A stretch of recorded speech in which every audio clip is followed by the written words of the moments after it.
Hey guys, welcome back. ചെറിയൊരു road trip പരിപാടിയാണ്. As usual ഞങ്ങൾ കുറച്ച് ലേറ്റായി എണീറ്റപ്പോൾ ഞാൻ പെട്ടെന്ന് തന്നെ റെഡിയാക്കി എല്ലാം പാക്ക് ചെയ്ത് ഇറങ്ങി. സ്ട്രെയിറ്റ് ആയിട്ട് ഫുഡ് കഴിക്കാൻ തന്നെ പോയത്, കാരണം നല്ല വിശപ്പായിരുന്നു. രാവിലെ തന്നെ ഷാർജ മൊബൈൽ ത്രൂ ആണ് പോയത്. സോ ഫസ്റ്റ് കണ്ട റെസ്റ്റോറൻറ്റ് രാഗം എന്നാണ് ഈ റെസ്റ്റോറൻറ്റ് പേര്. അത്യാവശ്യം ഗുഡ് ക്വാളിറ്റി ഫുഡ് തന്നെ അവർ സെർവ് ചെയ്തു. വെജിറ്റേറിയൻ റെസ്റ്റോറൻ്റ് ആണ്, നോൺ വെജ് അല്ല. പക്ഷേ എല്ലാം അടിപൊളിയായിരുന്നു കേട്ടോ. അഡീഷണൽ ആയിട്ട് ഞങ്ങൾ ഒരു കാര്യം കൂടെ ഓർഡർ ചെയ്തു, ഈ വലിയ പെപ്പർ റോസ്റ്റ്. പക്ഷേ അധികം തന്നെ ആരും ഇത് തൊട്ടിട്ടില്ല, കാരണം അത് കഴിക്കാൻ പറ്റില്ല. ഓൾറെഡി വയറ് ഫുള്ളായി. പിന്നെ മാൻഡേറ്ററി ആയിട്ടുള്ള ഈ ഫിൽറ്റർ കോഫിയും കുടിച്ച് അവിടെ നിന്ന് ഇറങ്ങി. പേപ്പർ റോസ്റ്റ് ബാക്കി വന്നത് നമ്മൾ പാക്ക് ചെയ്തെടുത്ത് ഇറങ്ങി. അങ്ങനെ രാഗത്തിൻ്റെ ബൈയും പറഞ്ഞ് നമ്മുടെ റോഡ് ട്രിപ്പ് സ്റ്റാർട്ട് ചെയ്യാണ് ഗൈസ്. ഞങ്ങളുടെ മനസ്സിൽ 1-2 ഡെസ്റ്റിനേഷൻസ് ഉണ്ട്. സോ അവിടത്തേക്കാണ് ഡയറക്റ്റ് നമ്മളിപ്പോൾ പോകുന്നത്. പിന്നെ അവിടെ എത്തിയതിന് ശേഷം അടുത്തടുത്തുള്ള ഡെസ്റ്റിനേഷൻസ് എക്സ്പ്ലോർ ചെയ്യുക, അതൊക്കെയാണ് മൈൻഡ് സെറ്റ്. പിന്നെ നമ്മുടെ പ്ലാനും അങ്ങനെയാണ്. UAE ക്ലൈമറ്റ് നല്ല രീതിയിൽ തന്നെ മാറിയതുകൊണ്ട്, അതായത് വിൻ്റർ സ്റ്റാർട്ടായതുകൊണ്ട് ഒരുപാട് പച്ചപ്പും വെള്ളവും ഒക്കെയാണ് ഫോക്കസ്. കാരണം അങ്ങനെ കുറേ വാദിയും കാര്യങ്ങളൊക്കെ ഉണ്ടാവും. ഫുജൈറ, റാസ് അൽ ഖൈമ ആ റൂട്ട് എടുക്കുകയാണെങ്കിൽ നമ്മുടെ ഫസ്റ്റ് പോക്ക് ഫുജൈറയിലോട്ട് തന്നെയാണ്. ഫുജൈറയിലോട്ട് ഓൺ ദ വേ കണ്ടില്ലേ, ഈ ഒരു ബ്യൂട്ടിഫുൾ വ്യൂ നിങ്ങൾക്ക് കാണാൻ പറ്റും. കാരണം രാവിലെ അല്ലെങ്കിൽ ഈവനിങ്ങിൽ പോയി കഴിഞ്ഞാൽ നല്ല അടിപൊളിയായിരിക്കും ഈ മൗണ്ടെയ്ൻസ്. പിന്നെ കുറേ ടണൽസും കിട്ടും. ടണൽ മീൻസ് ഇപ്പോൾ മാൻമെയ്ഡ് ആയിട്ട് വന്ന കുറേ പുതിയ ടണൽസ് ഉണ്ട്. എല്ലാം അടിപൊളിയാണ്. മാപ്പ് അനുസരിച്ചിട്ട് വി ഓൾമോസ്റ്റ് റീച്ച്ഡ്. പക്ഷേ ഈ വില്ലേജിൻ്റെ ഉള്ളിലോട്ടുള്ള ഏരിയ ആയതുകൊണ്ടും പിന്നെ ഒരു കൈൻഡ് ഓഫ് റോഡിലോട്ടുള്ള എൻട്രിയും കൂടെ ആണ്. പിന്നെ ഇവിടെ ഒരു മനുഷ്യൻ പോലും ഇല്ല. ഈ ഓഫ് റോഡ് ആയതുകൊണ്ടാണ് നമ്മൾ ലേറ്റായിട്ട് എത്താൻ കാണിക്കുന്നത്. കാരണം 4-5 കിലോമീറ്റർ കൂടെ കാണിക്കുന്ന ലൊക്കേഷനിലോട്ട്. ലൊക്കേഷൻ വരുന്നത് ഫുജൈറയിലാണ്. ഫുജൈറ ഐസ്ലാൻഡിക് ലേക്കിലോട്ടാണ് നമ്മൾ പോയിക്കൊണ്ടിരിക്കുന്നത്. ഈ ലൊക്കേഷൻ കിട്ടിയത് ഇൻസ്റ്റാഗ്രാമിൽ നിന്ന് തന്നെയാണ് റെഫറൻസ് നമുക്ക് കിട്ടിയത്. ഒരു ഹിഡൻ ജെം എന്ന് തന്നെ പറയാം. കാരണം ഇത് ഞങ്ങളും ഫസ്റ്റ് ടൈമായിട്ടാണ് കേൾക്കുന്നത്. കാരണം ഈവൻ നമ്മുടെ ഫ്രണ്ട്സോ ആരും പറഞ്ഞതായിട്ട് പോലും കേട്ടിട്ടില്ല. സോ നമ്മുടെ ലക്ക് ട്രൈ ചെയ്യാണ്. ഇത് കറക്റ്റായിട്ട് കിട്ടുമോ, കറക്റ്റ് ലൊക്കേഷനിലൂടെയാണോ നമ്മൾ പോകുന്നതൊക്കെ ആകെ ഡൗട്ടുണ്ട്. ഇപ്പോൾ ഞാൻ പറഞ്ഞ ഡൗട്ട് നല്ല രീതിയിൽ തന്നെ ക്ലിയർ ആയി. കാരണം ഈ ഒരു ഫെൻസ് കണ്ടില്ലേ, ഇവിടെ റെയിൽ വന്നിട്ടുണ്ടായിരുന്നു. എത്തിഹാദ് റെയിലിൻ്റെ ഒരു കണക്ഷൻ ആണെന്നാണ് എൻ്റെ ഒരു പ്രഡിക്ഷൻ. പക്ഷെ അത് തന്നെയാണെന്ന് എനിക്ക് ഉറപ്പില്ല. പക്ഷേ അത് കാരണം നമുക്ക് മുന്നോട്ട് പോകാൻ പറ്റിയില്ല. സോ നമ്മുടെ മാപ്പ് നമ്മളെ റീറൂട്ട് ചെയ്തിട്ട് എഗെയിൻ ഒരു 45 മിനിറ്റ്സും കൂടെ കാണിക്കുന്നുണ്ട്. വേറൊരു റൂട്ട് ത്രൂ ആണ് ഇനി അങ്ങോട്ട് പോകേണ്ടത്. റീറൂട്ട് ചെയ്തിരിക്കുന്ന റോഡും അടിപൊളിയാണ്. ഓഫ് റോഡാണ് കംപ്ലീറ്റ്ലി. പിന്നെ നല്ല സൈറ്റ് സീയിങ്ങും കിട്ടും. നല്ല അടിപൊളിയാണ്. So guys, we just reached. Sign ബോർഡ്സൊക്കെ ഉണ്ട്, ഡേഞ്ചർ ഡീപ്പ് വാട്ടർ എന്നൊക്കെ പറഞ്ഞിട്ട്. അപ്പോൾ ഇതാണ് ഐസ്ലാൻഡിക് ലേക്ക് ഫുജൈറ. നല്ല അടിപൊളി ക്രിസ്റ്റൽ ക്ലിയർ വെള്ളമാണ്. ഇവിടെ എസ്പെഷ്യലി മെൻഷൻ ചെയ്തിട്ടുണ്ട്, എടുത്ത് ചാടരുത്, ഡു നോട്ട് സ്വിം എന്നൊക്കെ പറഞ്ഞിട്ട്. കാരണം മെയിനായിട്ടുള്ള കാരണം വേറെ ഒന്നുമല്ല, എന്തെങ്കിലും പറ്റിക്കഴിഞ്ഞാൽ എടുത്തുകൊണ്ട് പോകാനായിട്ട് ഒരു മനുഷ്യൻ പോലും ഇല്ല. ഞങ്ങളിപ്പോൾ ഇവിടെ വന്നിട്ട് കണ്ടത് ആകെ 2 ഫാമിലിയാണ്. ഒന്ന് ലേക്ക് സൈഡിലും ഒന്ന് കുറച്ച് ദൂരം മാറിയിട്ട് ഒരു ഫാമിലീനെയും.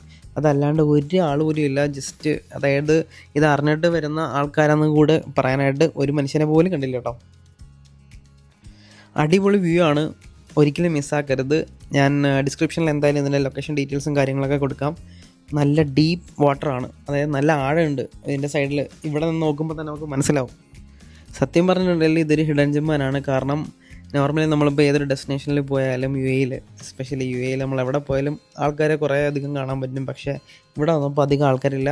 ഇതൊരു ഹോളിഡേ കൂടെയാണ്, എന്നിട്ട് കൂടെ ഇവിടെ ഒരു മനുഷ്യനില്ല. പിന്നെ നമ്മൾ കുറച്ച് നേരം അവിടെ എൻജോയ് ചെയ്ത് ചില്ല് ചെയ്തു.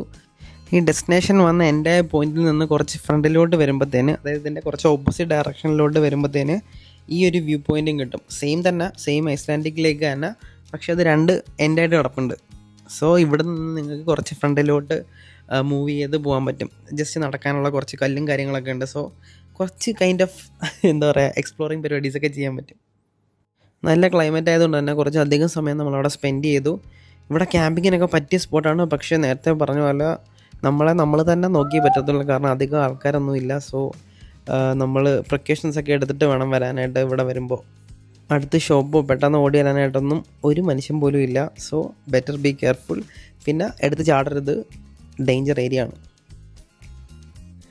അങ്ങനെ അധികം കുറച്ച് മാപ്പ് റീറൂട്ട് ചെയ്ത് നമുക്ക് പണിയെന്ന് അധികം കുറച്ച് കിലോമീറ്റേഴ്സ് എടുത്ത് വന്നിട്ടുണ്ടെങ്കിലും അത് വെർത്തായിരുന്നു, അടിപൊളിയായിരുന്നു. അങ്ങനെ ഐസ്ലാൻഡിക് ലേക്കിലെ പരിപാടീസെല്ലാം അവസാനിപ്പിച്ച് we are on the way to our next destination.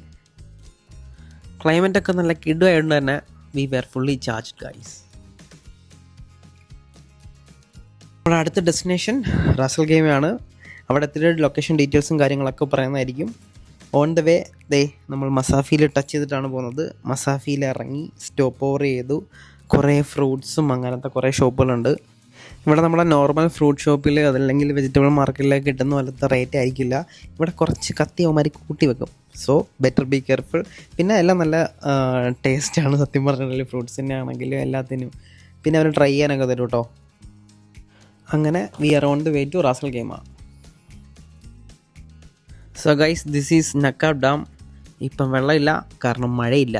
And it's quite big. കണ്ടില്ലേ?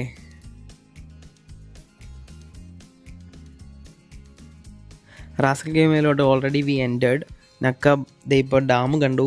ഇനി അങ്ങോട്ട് പോകുന്ന ഡെസ്റ്റിനേഷൻ നക്കാബ് കേവ് ആണ്. അതിനോടൊപ്പം തന്നെ ഒരു വലിയ മൗണ്ടൻ ട്രെയിൽ, അതായത് ഹൈക്കിംഗ് ട്രെയിൽ ഉണ്ട്. ഈ പോകുന്ന റൂട്ടെല്ലാം ഓഫ് റോഡാണ് കേട്ടോ. അത് നിങ്ങൾ എപ്പോഴും മൈൻഡിൽ വെക്കണം. കാരണം ഉള്ളിലോട്ട് കയറി കഴിഞ്ഞാൽ ഫുള്ള് കല്ലും മണ്ണും അങ്ങനത്തെ സെറ്റപ്പ് തന്നെ. നമ്മൾ ഐസ്ലാൻഡിക് ലേക്ക് കഴിഞ്ഞതിന് ശേഷം മെയിൻ റോഡിലോട്ട് എൻ്ററായി കുറച്ച് ദൂരം പോയി, ലൈക്ക് അറൗണ്ട് 30-40 മിനിറ്റ്സ് അങ്ങനെ തന്നെ പോയി. അതിന് ശേഷമാണ് നമ്മൾ ഓഫ് റോഡിലോട്ട് എൻ്റർ ആവുന്നത്. അതിൻ്റെ വീഡിയോസൊന്നും ആക്ച്വലി ഞാൻ എടുത്തില്ല, വേറെ ഒന്നും കൊണ്ടല്ല, ഫുള്ളും റോഡ് തന്നെയാണ്. വെറുതെ ബോറടിക്കും നിങ്ങൾക്ക്, അതുകൊണ്ടാണ് അതെടുക്കാഞ്ഞത്. പിന്നെ നമ്മളിപ്പം പോകുന്ന ഡെസ്റ്റിനേഷൻ ഡീറ്റെയിൽസിനെ കുറിച്ച് ഞാൻ പറഞ്ഞു. കേവാണ്. ഈ കേവിലോട്ട് എത്തിപ്പെടാനായിട്ട് ലൈക്ക് 90% ഓഫ് റോഡ് തന്നെയാണ്. പക്ഷേ ഈ ഓഫ് റോഡിന് ഒരു പ്രത്യേക ഭംഗിയുണ്ട്. ഐസ്ലാൻഡിക് ലേക്കിലോട്ട് പോയ ഒരു ഭംഗിയല്ല ഇവിടെ കിട്ടുന്നത്. ഇത് എൻ്റയർലി ഡിഫറെൻ്റ് വേറൊരു സൈറ്റ് സീയിങ് പരിപാടിയാണ്. ഒരു ഡിഫറെൻറ്റ് ടെക്സ്ചറുള്ള മൗണ്ടെയ്ൻസും പിന്നെ അടിപൊളിയാണ്. ഒരു എന്താ പറയുക, പറഞ്ഞറിയിക്കാൻ പറ്റാത്തൊരു ഫീലിംഗ് ആണ്. നൈസാണ്. നല്ലൊരു പാട്ടൊക്കെ കേട്ട് ഇങ്ങനെ പോവാം.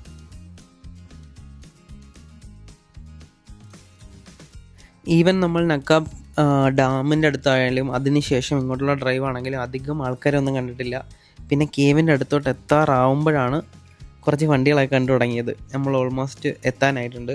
ലൈക്ക് 10-15 മിനിറ്റ്സ് ഡ്രൈവ് മാത്രമേ ഉള്ളൂ ഇനി അങ്ങോട്ട് ഡെസ്റ്റിനേഷനിലോട്ട് എത്താനായിട്ട്. അങ്ങനെ ഗൈസ്, വി റീച്ച്ഡ് നക്കാബ് കേവിൽ എത്തിയിട്ടുണ്ട്. ഇവിടെ അത്യാവശ്യം ആൾക്കാരൊക്കെ ഉണ്ട്. പിന്നെ ദേ കണ്ടില്ലേ, സ്റ്റെപ്പ് കണ്ടില്ലേ, ഇതാണ് ഹൈക്കിംഗ് ട്രെയിൽ. അതിനോടൊപ്പം തന്നെയാണ് കേവ്. സോ നമുക്കത് കണ്ടുപിടിക്കേണ്ടിയിരിക്കുന്നു. ഇവിടുത്തെ ബോർഡിൽ തന്നെ എല്ലാം മെൻഷൻ ചെയ്തിട്ടുണ്ട്, ഇവിടുത്തെ എങ്ങനെയാണ് കാര്യങ്ങളൊക്കെ. ഇവിടെ സൈഡിൽ ആക്ച്വലി നമുക്ക് വാഷ്റൂമിൽ പോകാൻ തോന്നിയുണ്ട്. സൈഡിൽ ഉള്ള സെറ്റപ്പിൽ കയറി നോക്കിയതാണ്, പക്ഷേ അവിടെ വാഷ്റൂം ഫെസിലിറ്റീസ് ഒന്നും നമ്മൾ കണ്ടില്ല. ആൻഡ് കുറേ ആൾക്കാരുണ്ട് ഇവിടെ. ക്യാമ്പിങ്ങിനാണെങ്കിലും സൈഡിലൊക്കെ ആൾക്കാരെ കണ്ടു കേട്ടോ. ഇപ്പോൾ ഫുജറയിൽ നിന്നാണെങ്കിലും ഏതൊരു എമിറേറ്റ്സിൽ നിന്നാണെങ്കിലും ഇവിടെ എത്തിപ്പെടാനായിട്ട് minimum like 2 to 3 hours. 3 hours വേണ്ട, ലൈക്ക് 2-2.5 മണിക്കൂർ എന്തായാലും വേണ്ടി വരും. സോ അങ്ങനെ പ്രിപ്പയർ ചെയ്ത് വേണം വരാനായിട്ട്. ഒരു kind of mini thrilling experience ആണ് ആക്ച്വലി ഇത്. ഇതാണ് നക്കാബ് കേവിലുള്ള എൻട്രൻസ്. ഈ പോകുന്ന റൂട്ട് 2 റൂട്ടാണ്. ഒന്ന് റൈറ്റിലോട്ട് എടുത്തു കഴിഞ്ഞാൽ ട്രയലിലോട്ട്, ഹൈക്കിംഗ് ട്രയൽസിലോട്ടുള്ള വഴിയും, ലെഫ്റ്റിലോട്ട് ഒരു ചെറിയ വഴിയുണ്ട്, അത് നമ്മുടെ കേവിലോട്ടുള്ള വഴിയും. ഇതാണ് സംഭവം. കേവിൽ നിന്നുള്ള പുറത്തേക്കുള്ള വ്യൂ ആണിത്. ഇവിടെ UAE വന്നതിന് ശേഷം ഫസ്റ്റ് ടൈമാണ് ഇങ്ങനെ ഒരു കേവ് എക്സ്പ്ലോർ ചെയ്യുന്നത്. അതും വെറുതെ ആയില്ല, അടിപൊളിയാണ് വ്യൂ, പൊളി വ്യൂ.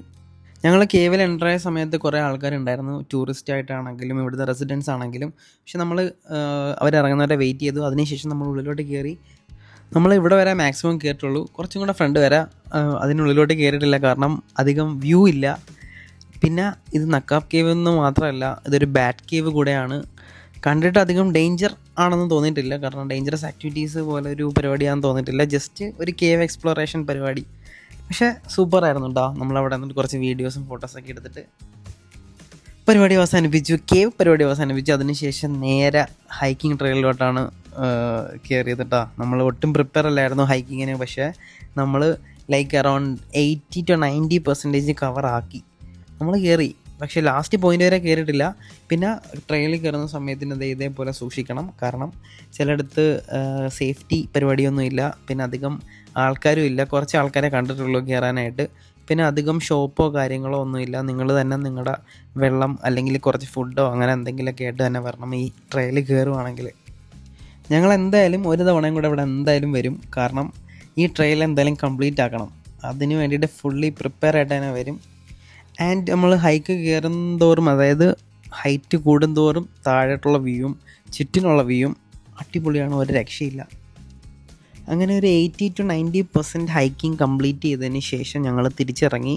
വേറെ ഒന്നും കൊണ്ടല്ല തിരിച്ചിറങ്ങിയത്, വെള്ളവും കാര്യങ്ങളും ഒന്നുമല്ല, നമ്മൾ ഫുള്ളി പ്രിപ്പയർഡ് ആയിരുന്നില്ല അതുകൊണ്ട്. പിന്നെ തിരിച്ചു വരുന്ന വഴിക്ക് ഈ ഒരു സോളാർ പാനൽ കണ്ടു. ഇലക്ട്രിസിറ്റി മറ്റ് പരിപാടിക്ക് വേണ്ടിയിട്ടായിരിക്കും ഇവർ യൂസ് ചെയ്യുന്നത്. ആൻഡ് തിരിച്ചിറങ്ങുന്ന സമയത്ത് കുറച്ച് മൗണ്ടൻ ഗുഡ്സിനെ കണ്ടു. And we are on the way back. എങ്ങോട്ടാണെന്നറിയത്തില്ല, ഒരു സ്പെസിഫിക് ഡെസ്റ്റിനേഷനോ ഒന്നും മനസ്സിലില്ല.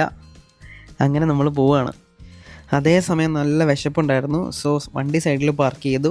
ചെറിയൊരു ക്യാമ്പിംഗ് സെറ്റപ്പൊക്കെ സെറ്റാക്കിയിട്ട് നമ്മുടെ കയ്യിലുണ്ടായിരുന്ന ഫുഡൊക്കെ കഴിച്ചിട്ട് നമ്മൾ തിരിച്ചിറങ്ങി. സ്ട്രെയിറ്റ് പോയത് റാസ് ഖൈമ ബീച്ചിലാണ്. ഇതാണ് വ്യൂ. അവിടെ കുറേ നേരം സ്പെൻഡ് ചെയ്തിട്ട് V when straight to Wadi ഷോക്ക.